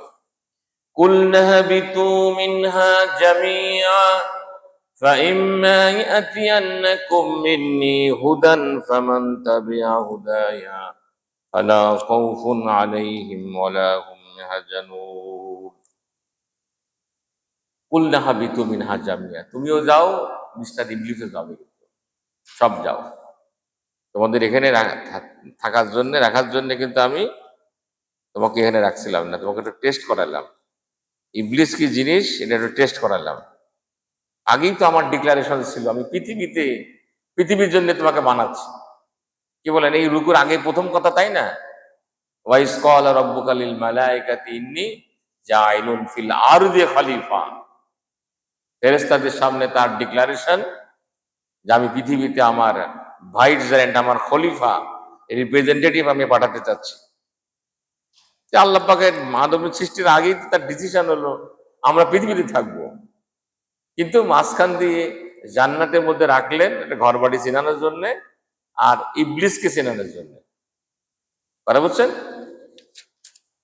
এখন চিন্তা করছেন যে এই বেহেশতের মধ্যে কোনো কাজ কাম না করেই খাওয়া দাওয়া আনন্দ ভর্তি করা যায় তো, আর এখন দুনিয়ায় যাই একটু চাষবাস করে খাইতে হবে। খেলার নাম তো বাবাজি, হ্যাঁ, ওখানে যে ও থাকবে তাহলে তো আমার ছেলে মেয়ে সবগুলিকে তো ঘায়ল করে ফেলবে। এখানে আমাদের ঘায়ল করে এখন তো বেহেশত থেকে বাইর করলো, এবং এই বেহেশত থেকে বের করার ঘায়ল করার, দেখেন ওই আদম এবং হাওয়া তাদের বস্ত্র হারিয়ে ফেললো। কোরআন শরীফ আছে না, বস্ত্র হারিয়ে ফেললো। এই বস্ত্র হারানোর এই যে কৌশল, এটা কিন্তু শয়তানের সেই প্রথম অস্ত্র। এই যে আজকে ইয়াং জেনারেশনের মধ্যে সারা ওয়েস্টার্ন ওয়ার্ল্ডের মধ্যে দেখবেন এই মেয়েদের ক্ষেত্রে বিশেষ করে আশ্চর্য কথা, প্রচন্ড শীত, ছেলে মানুষটা এখান থেকে টাইমাই পরে এখানে বন্ধ জুতা মোতা পরা, আর পাশে একটা মেয়েতে স্কার্ট পরা, এদিকে খোলা ওইদিকে খোলা, সব খোলা। দেখছেন? খেয়াল করে বসে তাকায় দেখবেন, এটা হলো তার নাকি অভিজাত, এটা সুশিক্ষিত। এই বস্ত্র হরণের এই কৌশল শয়তানের আদি কৌশল, প্রথম কৌশল। যেটা বলছিলাম যে আল্লাহ পাক আদম আল্লাহ সাল্লামের টেনশন বুঝতে পারছেন, তিনি বলছেন যে তুমি যাও, পৃথিবীতে যাও, নেমে যাও, কিন্তু আমার পক্ষ থেকে হুদা যাবে। এই কথা বললেন না, ফাইম্মা ইয়াতিয়ান্নাকুম মিন্নি হুদান, আমার পক্ষ থেকে একটা গাইডেন্স যাবে, একটা রাস্তা বলে দেওয়া হবে, একটা পথ বাতলিয়ে দেওয়া হবে। ফামান তাবিয়া হুদায়া, যারা সেই পথ অনুসরণ করবে, ফালা খাউফুন আলাইহিম ওয়ালা হুম ইয়াহজানুন, তাদের কোনো ভয় নাই, কোনো টেনশন নাই, দুনিয়াতেও ভালো থাকবে, আবার মরে যাওয়ার পরে এই জান্নাতে আবার ফিরে আসতে পারবে। সুবহানাল্লাহ, কত দয়াবান আল্লাহ পাক। প্রথম মানুষকে তিনি প্রথম নবী বানাই দিলেন। নবী মানে কি? তার কাছে গাইডেন্স আসে। নবী মানে তার কাছে গাইডেন্স আসে, ফেরেশতা মাধ্যমে তাকে গাইড করা হয়। এবং তিনি তার সন্তানদেরকে, তার ছেলে মেয়েদেরকে গাইড দিচ্ছেন। যখনই মানুষ গাইডেন্স হারিয়ে ফেলেছে আবার নবী পাঠিয়েছেন, আবার কেতাব পাঠিয়েছেন। এইভাবে আল্লাহ তাআলা মানব জাতির সর্বত্র নবী পাঠিয়েছেন, কেতাব পাঠিয়েছেন, এসব করেছেন এবং পৃথিবীতে অসংখ্য নিদর্শন ছড়িয়ে রেখেছেন, যেগুলি মানুষ যদি সত্যিকার অর্থে চোখ দিয়ে দেখে তাহলে মানুষ মহান স্রষ্টাকে চিনতে পারে, বুঝতে পারে, সত্যকে চিনতে পারবে। আল্লাহ পাক এই পথ মানুষকে যুগে যুগে দেখিয়েছেন। এই পথটাকে বলি হুদা। কথা বুঝছেন কথা? তাহলে আমরা আল্লাহর কাছে যেটা বলছি, সব থেকে বেশি জরুরি হলে পথ, গাইডেন্স, হেদায়াত। একটা দেশ কত কষ্ট করে একটা দেশ স্বাধীন করা হয়। আমরা বলি যে লক্ষ লক্ষ মানুষের জীবনের বিনিময়ে আমরা বাংলাদেশ পেলাম। দেশ পাওয়ার পরেই প্রথম প্রশ্ন যে দেশের কনস্টিটিউশন কি হবে, সংবিধান কি হবে, মানানো হলো একটা সংবিধান। কথা বুঝছেন না কথা? সব থেকে যে কোনো একটা প্রতিষ্ঠান দাঁড় করালে পরেই প্রথম বলা হয় যে এটা পরিচালনা হবে কিসের ভিত্তিতে, সেটাকে বলে হুদা, হেদায়াত, গাইডেন্স, কনস্টিটিউশন, সংবিধান, যাই বলে না কেন। এটি হলো মানুষের জন্য সব থেকে বেশি জরুরি। আপনি একজনকে কিছু পয়সা করে দিলেন আর সে খেয়ে দিয়ে শেষ করে ফেললো, আর আপনি একজনকে কিছু রাস্তা চিনাই দিলেন, সেই রাস্তা দিয়ে সে চলে গেল, অনেক বড় হয়ে গেল, পথ দেখাই দিলেন তাকে যে তুমি এইভাবে খাবা, এইভাবে চলবা, এইভাবে জীবন চালাবা, এটা দিয়ে একদিন দুদিন খাই শেষ করে ফেলবা, কিন্তু পথ বাতলিয়ে দেওয়া এটি অনেক বড় একটা ইহসান মানুষের জন্য। আমরা সূরা ফাতিহার মাধ্যমে, এই প্রতিদিনের প্রতি রাকাত নামাজের মাধ্যমে আমরা আল্লাহ পাকের কাছে বড় আকুতি মিনতি করি একটা জিনিস, আল্লাহ আমাদেরকে তুমি পথ দেখাও।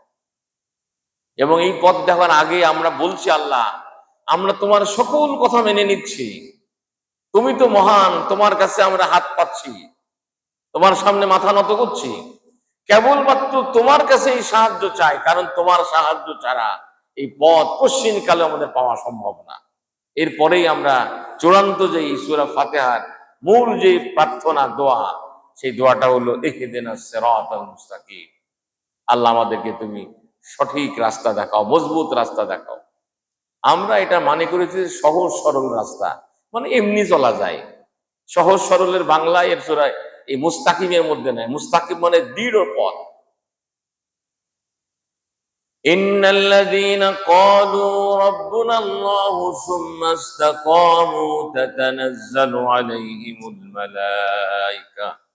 আল্লাহ পাক বলছেন, নিশ্চয় যারা বলে আল্লাহ আমার রব এবং এর উপর ইস্তেকামত থাকে, দৃঢ়ভাবে টেকে থাকে। সিরাতাল মুস্তাকিম মানে দৃঢ় রাস্তা, মজবুত রাস্তা। আল্লাহ আমাকে এমন একটা রাস্তা দাও, এহেদে আমাকে পথ দেখাও, সিরাতাল মুস্তাকিম সঠিক রাস্তা। সূরা ইয়াসিনের মধ্যে আছে ওয়া আনি'বুদুনি হাযা সিরাতুল মুস্তাকিম, তাই না? আল্লাহ পাক বলছেন যে কিয়ামতের দিন আল্লাহ পাক বলছেন যে আমি মুজরিমিনদেরকে, অপরাধীদেরকে বলবো যে আমি তোমাদেরকে বলেছিলাম না তোমরা শয়তানের ইবাদত করো না। কি জানো আয়াতটা, কি জানো? আলাম আহাদিলাইকুম ইয়া বানি আদামা, হ্যাঁ, আল্লাহ তা'বুদু শাইতান, হ্যাঁ, ওয়া আনি'বুদুনি হাযা সিরাতুল মুস্তাকিম। এখন শয়তানের ইবাদত কি কেউ করে নাকি বলেন দেখি? শয়তানের পুজো করে, এরকম কি দুনিয়া থেকে আছে নাকি? আল্লাহ তাআলা এই কথা বললেন কেন? যে আমি কি তোমাদেরকে নিষেধ করি নাই তোমরা শয়তানের ইবাদত করো না? দুনিয়াতে মিস্টার ইবলিসকে দেব দেবী বানায় কেউ কি করে নাকি বলেন? আচ্ছা, এটাও বলা হয় কেন যে শয়তানকে বলা হয় যে ইন্নাহু লাকুম আদুউম মুবিন, তোমাদের প্রকাশ্য শত্রু? প্রকাশ্য শত্রু বলা হয় না? আদুউম মুবিন, প্রকাশ্য শত্রু। শয়তানকে কি দেখাইতে যায় না? প্রকাশ্য শত্রু বলা হয়। শয়তানের যত কর্মকাণ্ড আছে এগুলি কিন্তু প্রকাশ্য। এই যে যত রকমের পাপাচার, আল্লাহ আমাদেরকে মাফ করে। মাঝে মধ্যে ভয় লাগে, অতীত জাতিগোষ্ঠীকে যে সমস্ত বড় বড় অপরাধের কারণে আল্লাহ পাক হালাক করে দিয়েছেন, ধ্বংস করে দিয়েছেন, এবং কোরআন শরীফের পাতায় পাতায় সেই ধ্বংসের কাহিনী আছে। সেই রকম অপরাধগুলি আমরা অবলীলায় করে যাচ্ছি। কখন মনে হয় যে আল্লাহ পাক কত আযাব দিয়ে আমাদেরকে শেষ করে দেবেন, দিচ্ছেন কত মানুষকে, কত জাতিকে শেষ করে দিচ্ছেন, সেটা দেখেও আমাদের কোনো ভাবাদয় হয় না। বসে কত কয় মিনিট হলো, কয়টা বাজে? যেটা বলছিলাম যে তাহলে আমরা যেটা পথ চাচ্ছি সেই পথটা হলো, হ্যাঁ, সিরাতাল মুস্তাকিম মানে সরল পথ। এটা এই জন্য বলা হয় যে দুইটা বিন্দুর মধ্যে আপনি যতগুলি দাগ দেবেন, একটা হলো স্ট্রেট হবে, আর বাদ বাকি যত হবে সবগুলি কার্ভ হবে। এটা যদি গণিতের ভাষায় বলেন যে দুনিয়াতে আমরা যেখানে আছি সেখান থেকে যদি আমরা জান্নাত বলি বা আল্লাহ পাকের ভালোবাসা পাওয়ার কথা বলি, এটা দুইটা পয়েন্ট যদি করেন, তাহলে এর মধ্যে যে রাস্তাটা হবে সেই রাস্তাটা কি হবে? স্ট্রেট, স্ট্রেট হবে। আর যত রাস্তা বানাবেন সবকিছু সব দিকজাগ হবে, কার্ভ হবে, এবং এগুলি সবই গোমরাহি হবে, চরমপন্থা হবে, এক পেশে হবে। আর ইসলামের রাস্তাটা হলো সরল রাস্তা। সুবহানাল্লাহ, সুবহানাল্লাহ। সকল ব্যাপারে আকীদা বিশ্বাস থেকে শুরু করে পৃথিবী সম্পর্কে ধারণা, জীবন সম্পর্কে ধারণা, মেয়েদের অধিকার সম্পর্কে ধারণা, অর্থনৈতিক থিওরি, সকল ব্যাপারে ইসলামের তত্ত্বটা হলো মধ্যম পন্থা এবং সরল পন্থা। সুবহানাল্লাহ। এটা ব্যাখ্যা আমি করতে পারছি না, যদি করতে গেলে পরে বাকি দুটো লাইনেও আবার হবে না। আমাদেরকে মনে রাখতে হবে যে এই সিরাতুল মুস্তাকিম চাচ্ছি, আল্লাহ আমাকে নামাজ পড়া শেখাই দাও, সেজন্য নামাজে এসেই তো বলতেছি আমি কথা, নামাজের রাকাতের মধ্যেই তো বলতেছি। এবং এই সূরা ছাড়া নামাজ হবে না, লা সলাতা ইল্লা বিফাতিহাতিল কিতাব। এই সূরার নামই একটা সূরাতুস সালাত। এই সূরা আরেকটা নাম হলো সূরাতুস সালাত, এটা তো নামাজেরই সূরা। এটা কথা বুঝছেন? ঘটনা হলো যে নামাজ পড়ে পড়ে আমি আল্লাহর কাছে চাচ্ছি, আল্লাহ আমাকে রাস্তা দেখাও। আমি আমার জীবনটাকে, আমি আমার ফ্যামিলিটাকে, আমি আমার চাকরিটাকে, আমার সমাজটাকে, দুনিয়াটাকে আমি কি কায়দায় চললে পরে আমি তোমার কাছে পৌঁছাতে পারবো, তোমার ভালোবাসা পাবো, তোমার কাছে জান্নাত পাবো, আমার দুনিয়ার জীবনে সমৃদ্ধি আসবে, আলমে আখিরাতের জীবনে নাজাত হবে, সেই সব কিছু তুমি আমাকে বাতলাই দাও। সুবহানাল্লাহ। খুব গুরুত্বপূর্ণ না বলেন? খুব গুরুত্বপূর্ণ। আল্লাহ পাক ব্যাখ্যা দিচ্ছেন, সিরাতাল্লাযীনা আনআমতা আলাইহিম। আল্লাহ এই রাস্তা তো সেই রাস্তা, যেই রাস্তার মানুষদের, যেই রাস্তায় চলা মানুষের উপরে আপনার নিয়ামত অবতীর্ণ হয়েছে। আমরা ব্যাখ্যা দিচ্ছি যে আল্লাহ এমন একটা রাস্তা দাও যেই রাস্তায় গেলে তোমার নিয়ামত পাবো, তোমার অনুগ্রহ পাবো। আল্লাহ তাআলা সূরা নিসার মধ্যে এটার ব্যাখ্যা দিচ্ছেন। আল্লাহ পাক কোরআন শরীফের একটা আয়াতের ব্যাখ্যা আরেক জায়গায় আছে। উলাইকা আনআমাল্লাহু আলাইহিম মিনান নাবিয়্যিনা ওয়াস সিদ্দিকিনা ওয়াস শুহাদা ওয়াস সালিহিন। আছে না? আল্লাহ পাক বলছেন যে 4 শ্রেণী মানুষের উপরে আল্লাহ পাক নিয়ামত বর্ষণ করেছেন। তার মধ্যে প্রথম শ্রেণী হলো নবী রাসূলদের উপরে, 2 নাম্বার হলো সিদ্দিক, 3 নাম্বার শহীদ, 4 নাম্বার হলো সালেহ বান্দা, নেককার বান্দা। এই 4টা শ্রেণীর প্রতি আল্লাহ পাকের নিয়ামত অবতীর্ণ হয়েছে। আমি যখন সূরা ফাতিহা পড়ছি, দোয়া করছি, তখন আল্লাহর কাছে বলছি এই 4 তরিকার মানুষের মধ্যে, মানুষের দিকেই, মানুষরা যে পথে গেছেন সেই পথে তুমি আমাদেরকে চালাও। কথা বুঝছেন? কথা এটা আপনার মনের মধ্যে এই কথাটা ভাবাদয় হতে হবে। আল্লাহ নবীদের পথে আমাকে চালাও, সিদ্দিক, শহীদ, সালেহ বান্দাদের রাস্তা আমাদেরকে চালাও। গায়রিল মাগদুবি আলাইহিম ওয়ালাদ-দাল্লিন।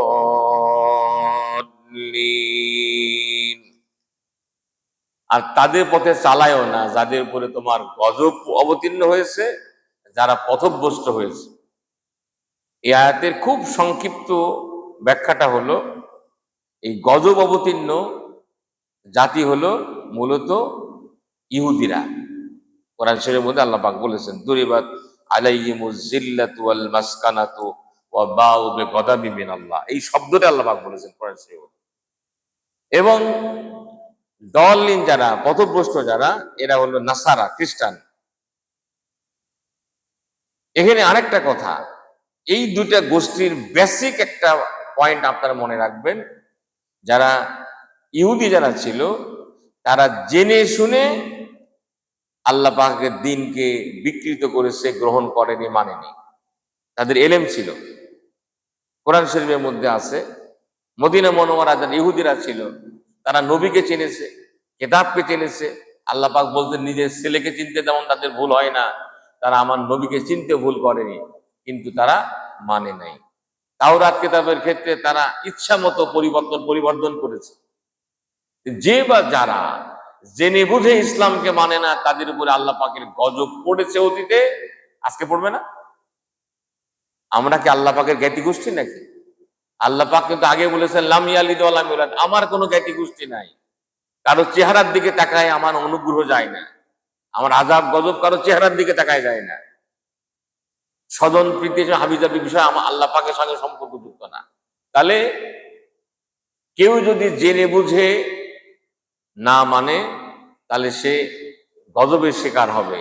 আল্লাহ পাকের কাছ থেকে গজব যদি কারো উপরে আসে, আপনি কি মনে করেন তার দুনিয়া আখিরাত কবর হাসর কোনো জায়গায় কি তার রক্ষা আছে নাকি? রক্ষা আছে? কেউ তাকে রক্ষা করতে পারবে না। আর খ্রিস্ট জগৎ যারা অজ্ঞতার কারণে পথ হারায় ফেলে। আমাদের সমাজের একটা বিরাট অংশ মানুষ হলো দিন জানে না, অজ্ঞতার কারণে, ডিউটি ইগনোরেন্স, অজ্ঞতার কারণে কোরআন হাদিস জানে না। মুসলমান আমরা কোরআনের কথা বললে বলে কি যে আপনি মাদ্রাসায় পড়ছেন? আরে কোরআন শরীফ পড়তে গেলে কি খালি মাদ্রাসায় পড়তে হবে? এটা কোরআন শরীফ সবাই পড়তে পারবে না? আপনার কাছে যে সমস্ত সোর্স আছে সেগুলি আপনি পড়েন না কেন? আপনি এত মোটা মোটা ইংরাজি বই পড়তে পারেন, আপনি এটা পড়তে পারেন না? আপনি জানে না, কিছুই জানে না, কোরআন শরীফ পড়তে পারেন না, সূরা জানে না, ইসলাম সম্পর্কে কোনো নলেজ নাই, উল্টা পাল্টা কথা বলার জন্য সবসময় রেডি আছে। যে বা যারা অজ্ঞতার কারণে চলেছে, যারা অতীতে, যেমন এই একটা গোষ্ঠী হলো মূলত খ্রিস্ট জগৎ, যারা ঈসা আলাইহিস সালামকে আল্লাহর বেটা বানায় ফেললো, হযরত মারিয়ামকে আল্লাহর স্ত্রী বানায় ফেললো, নাউযুবিল্লাহ মিন যালিক। এটি আল্লাহ পাকের সঙ্গে কঠিনতম একটা জুলুম। তার যে সমস্ত আল্লাহ তাকে নবী বানিয়েছেন, কোরআন শরীফের মধ্যে আল্লাহ তাআলা ঈসা আলাইহিস সালামের কত কথা বলেছেন। আমরা সমস্ত নবীদেরকে সম্মান ইজ্জত করি, কিন্তু অজ্ঞতার কারণে, না জেনে না বুঝে তারা ভুল পথে চলে গেল, পথভ্রষ্ট হয়ে গেল। তাহলে দুইটা ক্ষেত্রে আমাদের সতর্কতা আল্লাহর কাছে আমরা বলছি, আল্লাহ যারা জেনে বুঝে পথ হারিয়ে যারা তোমার গজবের শিকার হয়েছে, আর যেই গোষ্ঠীটা না জানার কারণে যারা পথভ্রষ্ট হয়েছে, আমাদেরকে তুমি তাদের পথে পরিচালনা করো না, তাদের পথে আমাদের চালায়ও না। বুঝতে পারছেন দোয়াটা? এই হলো সূরা ফাতিহা। আমরা সবসময় এই সূরা ফাতিহা দিয়ে পথ চাচ্ছি আল্লাহর কাছে, আমাদেরকে পথ দেখাও, সিরাতাল মুস্তাকিম দেখাও, সিরাতাল মুস্তাকিম দেখাও, যাতে একেবারে ব্যক্তি, পরিবার, সমাজ, রাষ্ট্র সকল ক্ষেত্রে তোমার হুকুম মতো চলে, তোমাকে সেজদা করে, তোমার সামনে হাত পেতে, তোমার সামনে চোখের পানি ফেলে আমরা একদম তোমার কাছে যেতে পৌঁছাতে পারি। হ্যাঁ, আর এই ক্ষেত্রে যাতে অতীতে যেমন মানব গোষ্ঠীর একটা বড় অংশ পথ গজবের শিকার হয়েছে, পথ হারা হয়েছে, আল্লাহ তুমি আমাদেরকে তাদের মধ্যে ফেলো না। এটা তাহলে এই হলো সূরাতুল ফাতিহা। এবং দেখেন আবারও দেখেন যে হাদিসে কুদসির সেই হাদিসটা, যেটা আল্লাহ রসুল বলছেন যে আল্লাহ পাক বলছেন আমি সূরা ফাতিহাকে আমার সাথে আমার বান্দার সাথে অর্ধাদ্য ভাগাভাগি করেছি। এবং কি অদ্ভুত ভাবে এই 7টা আয়াতের 3.5টা আয়াত আল্লাহর ব্যাপারে, 3.5টা আয়াত বান্দার কথা হিসাবে গেছে।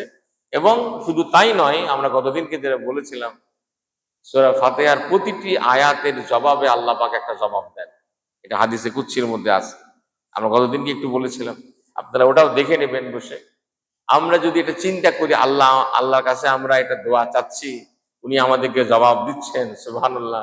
হ্যাঁ, এগুলি বলতে কেমন লাগে, ভাবতে কেমন লাগে, ওই যে আমরা যদি আমাদের কলব দিয়ে যদি চিন্তা করি, হযরত ইউনূস আলাইহিস সালাম একটা দোয়া করলেন মাছের পেটের থেকে। কি বললেন? লা ইলাহা ইল্লা আনতা সুবহানাকা ইন্নী কুনতু মিনাজ জালিমিন। আল্লাহ পাক কি বললেন? ফাস্তাজাবনা লাহু, তাই না? ফাস্তাজাবনা লাহু ওয়া নাযায়নাহু মিনাল গাম্মি ওয়া কাযালিকা নুনজিল মুমিনিন। আমি তার দোয়ার জবাব দিলাম, সুবহানাল্লাহ। আল্লাহ তাআলা জবাব দিবেন না? ওয়া ইযা সাআলাকা ইবাদি আন্নী ফাইন্নী উজিবু দাওয়াতাদ দাঈ। আল্লাহ পাকের এই কথাটা আমাদের কাছে আমরা বুঝতে পারি না। আল্লাহ পাক বলছেন তুমি আমাকে ডাকো, আমি তোমার ডাকের জবাব দিব। তাই না? আজানের সময় হচ্ছে না? তাহলে আচ্ছা, আজানটা হয়ে যাক, আমরা কটা বাজে? আজানটা হয়ে যাক, আমরা দোয়া করে দেবো ইনশাল্লাহ।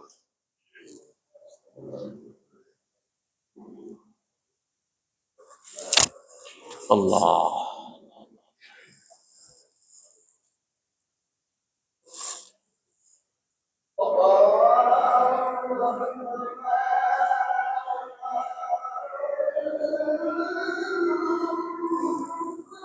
আল্লাহ আকবার, আল্লাহ আকবার।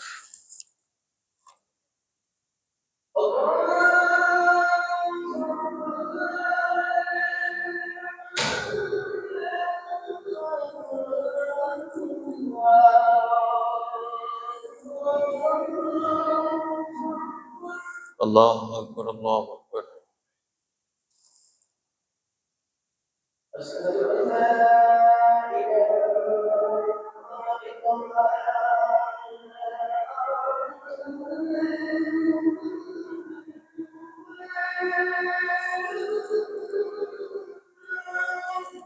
أشهد أن لا إله إلا الله.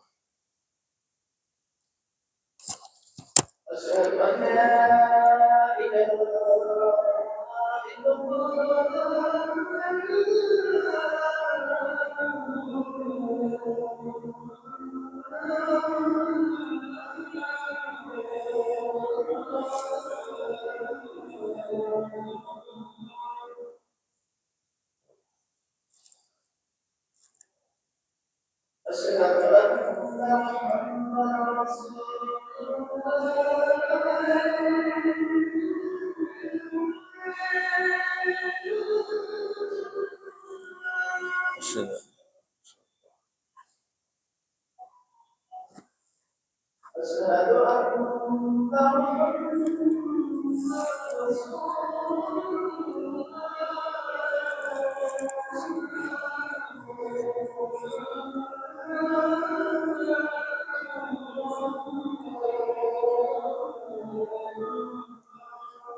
الله أكبر، الله.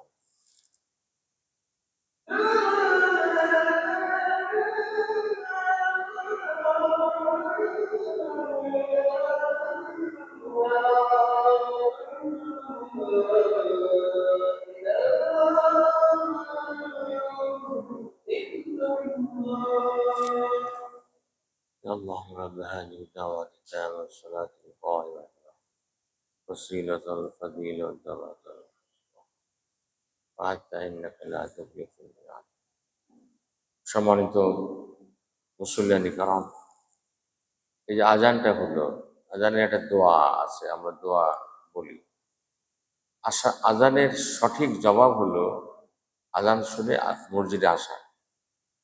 আপনি একজনকে ডাকছেন, এই বাবা আসো আসো, সে বলে আসছি, এটা একটা জবাব, কিন্তু সে আসলো না, আসছে বলে আসলো না। এই জবাব হলো, এটা অ্যাকসেপ্ট হবে, গ্রহণযোগ্য হবে? একজন ওখানে বসে আজান শুনে দোয়া পড়লো, মসজিদে আসলো না, নামাজ পড়লোই না। এই জবাবে এই জবাবের কোনো কাজ আছে? আজানের আসল জবাবটা হলো আজান শুনে মসজিদে আসে। আর এটা একটা সাথে সাথে আমরা আজানের সাথে সাথে যে যে দোয়াগুলি বলা হয়, প্রতিটা কথার পিছনে কি উত্তর দিতে হয় এটাও আমাদের খালি আশফাজান রাসূলুল্লাহ শুনে এটা চুমুটুমু খাই, কপালে টপালে হাত দেয়, এটা না। পুরো জবাবটা হলো বুঝতে হবে, জানতে হবে আমাদের, এবং শেষে একটা দোয়া। আমরা গতদিনকে বলেছিলাম যদি আমরা এই দোয়াটা পড়ি, মুয়াজ্জিন একটা সওয়াব পায়। সেটা হলো যে সে অনেক মানুষকে ডাকে, তারা এসে নামাজ পড়লে সে সওয়াব মুয়াজ্জিন সে পাবে। আর ওনার আজান শুনে যদি আমরা জবাবটা দেই, তাহলে আমাদেরকে আল্লাহ পাক সে সওয়াব দেবেন। সুবহানাল্লাহ। আমরা কিন্তু আমরা বঞ্চিত হব না। এই জন্যে আমরা এই সমস্ত কালেমাগুলো আমরা বলবো, বলে আমরা জবাব দিব, কিন্তু আসল জবাব কিন্তু মনে রাখতে হবে যে আমাদের রেসপন্স। এই যে আমরা যে সূরা ফাতিহা পড়ে আল্লাহ পাকের কাছে দোয়া করছি, দোয়ার কিন্তু জবাব আল্লাহ পাক দেন। সুবহানাল্লাহ। তাৎক্ষণিকভাবে একটা দেন, এবং তিনি আমাদেরকে ফাইনালি পথ দেখাবেন। এই বিশ্বাস নিয়ে আমরা সূরা ফাতিহা পড়ব অব্যাহতভাবে।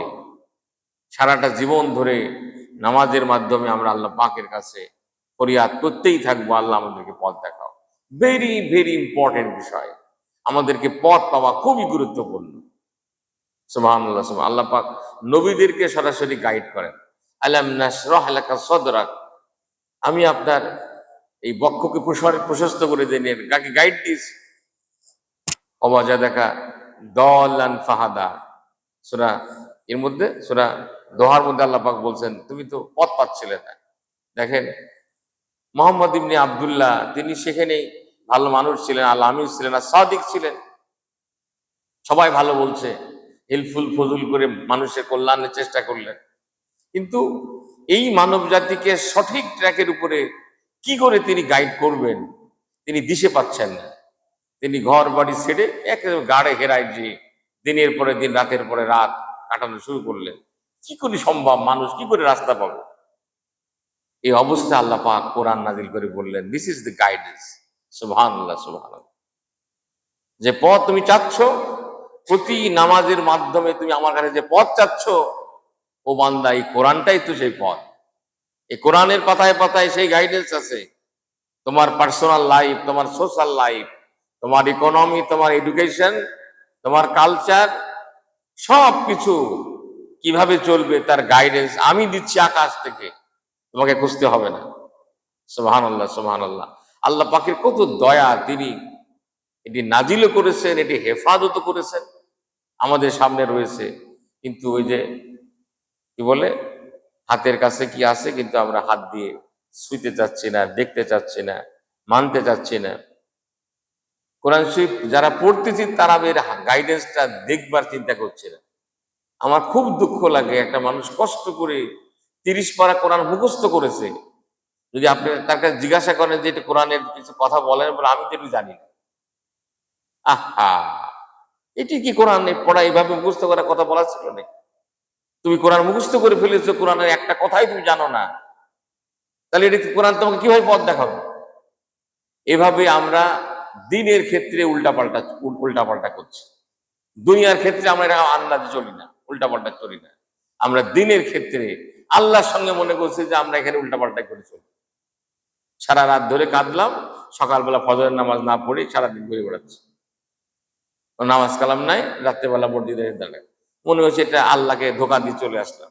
আল্লাহকে ধোকা দেওয়া যাবে নাকি? বসে সময়টা বাইরে আসুন আমরা এই যে দোয়া এবং দোয়ার জবাব পুরো কোরআন, এই কোরআন আমাদেরকে পড়তে হবে, বুঝতে হবে, গাইডেন্স গুলো মানতে হবে আমরা, এবং মানার পূর্ব সত্যগুলোকে জানতে হবে। এই জানার জন্য আয়োজন, এটি মুসল্লিদেরকে আমাদেরকে উদ্বুদ্ধ করার জন্য, আমাদের পার্সোনালি প্রতিটি মুসলমানকে, নরনারীকে কোরআন খুলতে হবে, কোরআন নিয়ে বসতে হবে। আমরা এই যে মসজিদে আয়োজন করেছি, আপনি যখন সময় থাকে মসজিদে আসেন, নামাজের আগে পরে এখানে বসে 10 মিনিট পড়েন, 15 মিনিট পড়েন, একটু দেখেন, দুটো আয়াত দেখেন। এবং আমরা এখানে প্রাথমিকভাবে কোরআন শরীফের শেষের দিকের ছোট ছোট সূরাগুলো আমরা এগুলি আলোচনা করতে চাই, যেগুলি আমরা নামাজের মধ্যে পড়ি। আমরা আগামী শনিবারে ইনশাল্লাহ সূরা সূরা হলো ফিল, সূরা ফিলে আলোচনা, ফিল থেকে নাস পর্যন্ত 10টা, সপ্তাহে 10টা সূরা আগে হবে, তারপরে আবার অন্য জায়গাতে আমরা যাব। আমি যদি থাকি আমি চেষ্টা করতে পারি, আমি অন্যথায় না থাকলে আমি আগেই বলে দিব মোস্তাফিজ সাহেব বা আমাদের আহসান ভাই, যে কেউ এই আলোচনা তারা পেশ করবেন। আমরা নিজেরাই চেষ্টা করি, বাইরে আমরা কাউকে আগেই আমরা কাউকে ইনভাইটেশন দিচ্ছি না। আপনারা নিজেরা যেমন থাকার চেষ্টা করবেন, অন্যদেরকে বলবেন কি সুন্দর এই পরিবেশে আমরা কোরআনের দুটো কথা শুনলাম। আর কোরআনের কথা কোনো দলের কথা না, কোরআনের কথা কোনো দলের কথা না, কোনো দেশের কথা না। কোরআন আল্লাহর কথা, সব মানুষের কথা, আমাদের হেদায়েতের কথা। একটু আমরা হৃদয়টাকে প্রশস্ত করি।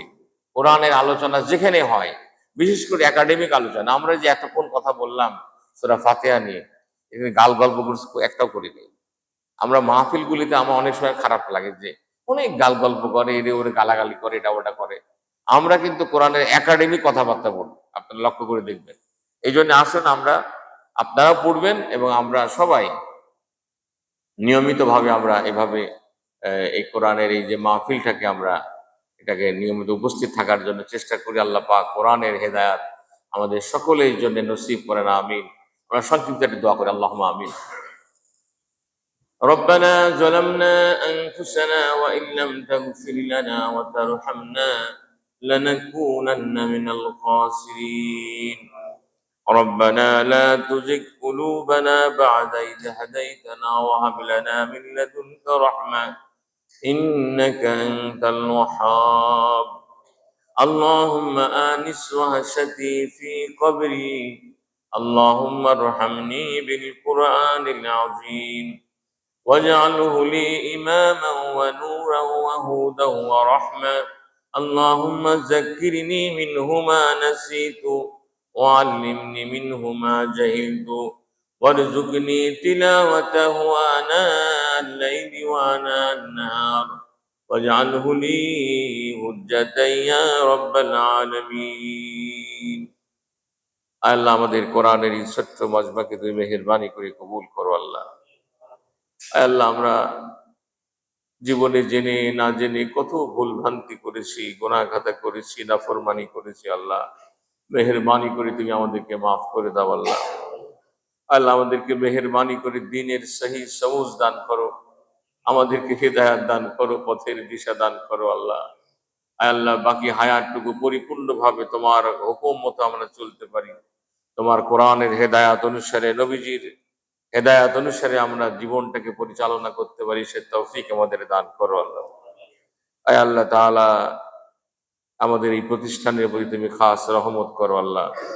আমরা সবাই মিলেমিশে এই প্রতিষ্ঠানকে গড়তে পারি, সে তৌফিক আমাদের দান করো। আল্লাহ আমাদের এই জনপদের প্রতি তুমি খাস মেহেরবানি করো। সবাই মিলেমিশে তোমার কোরআনকে আঁকড়ে ধরতে পারি, সে তৌফিক আমাদের দান করো। আল্লাহ সমগ্র মুসলিম উম্মার প্রতি তুমি খাস রহমত করো। আল্লাহ সমস্যা সংকুল উম্মার প্রতি তুমি খাস রহমত দান করো। মুসলিম উম্মার সমস্ত বিপদ আপদ তুমি মেহেরবানি করে দূর করে দাও। ربنا تقبل منا إنك أنت السميع العليم وتب علينا إنك أنت التواب الرحيم. وصلى الله تعالى على خير خلقه محمد وعلى آله وأصحابه أجمعين برحمتك يا أرحم الراحمين. السلام عليكم ورحمة الله.